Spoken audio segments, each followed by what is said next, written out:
Hi hello എല്ലാ കൂട്ടുകാർക്കും പുതിയൊരു വീഡിയോയിലേക്ക് സ്വാഗതം. നമ്മുടെ ഇന്നത്തെ സ്പെഷ്യൽ ഫ്രൈഡ് റൈസും ചില്ലി ചിക്കനും. ചുമ്മാതാട്ടോ, അത്താഴത്തിനൊരു തട്ടിക്കൂട്ട് പരിപാടി. ആദ്യം നമുക്ക് വെള്ളം അടുപ്പത്ത് വെച്ച് അതിലേക്ക് പട്ട, ഗ്രാമ്പു, ഏലയ്ക്ക, ഉപ്പ് എല്ലാമായിട്ട് വെള്ളം ഒന്ന് തിളയ്ക്കട്ടെ. നമ്മുടെ വെള്ളം തിളച്ച് വന്നിട്ടുണ്ട്. അതിലേക്ക് നമുക്ക് കഴുകി വെച്ചിരിക്കുന്ന അരി ഇട്ട് കൊടുക്കാം. അരി തിളയ്ക്കുന്ന സമയം കൊണ്ട് നമുക്ക് പച്ചക്കറികളെല്ലാം ഒന്ന് അരിഞ്ഞ് മാറ്റി വയ്ക്കാം.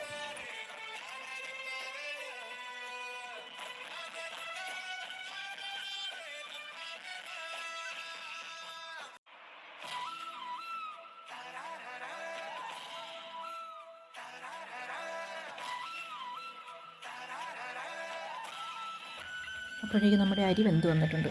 അത് നമുക്കൊരു അരിപ്പ പാത്രത്തിലേക്ക് കോരി മാറ്റാം. നമുക്കൊരു പാത്രം അടുപ്പി വെച്ച് അതിലേക്ക് കുറച്ച് നെയ്യ് ഒഴിച്ച് ചൂടാകുമ്പോൾ അതിലേക്ക് ചോറിട്ട് കൊടുക്കാം.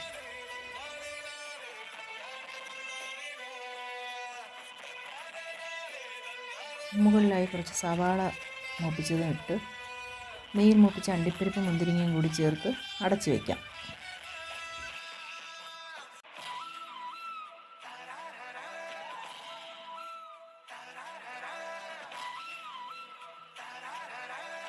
നമ്മൾ നേരത്തെ അരപ്പ് പുരട്ടി വെച്ച ചിക്കൻ ചെറുതായൊന്ന് ഫ്രൈ ചെയ്തെടുക്കാം.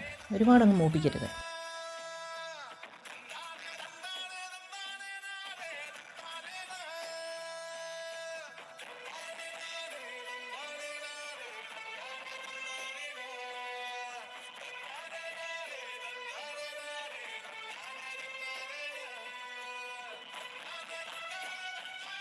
നമ്മൾ ചിക്കൻ മൂപ്പിച്ച് കഴിഞ്ഞ് കുറച്ച് എണ്ണ എടുത്ത് അതിലേക്ക് ഇഞ്ചിയും വെളുത്തുള്ളിയും സവാളയും ഇട്ട് വഴറ്റാം.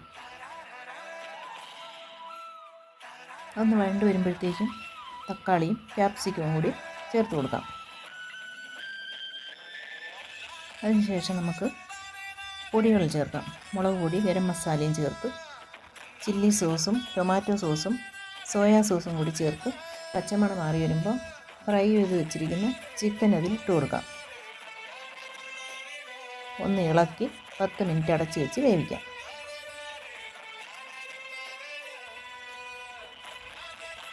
അപ്പോൾ നമ്മുടെ ഫ്രൈഡ് റൈസും ചില്ലി ചിക്കനും റെഡി. അപ്പോൾ ഇനി നമുക്ക് ഇതൊരു പാത്രത്തിലേക്ക് സെർവ് ചെയ്യാം.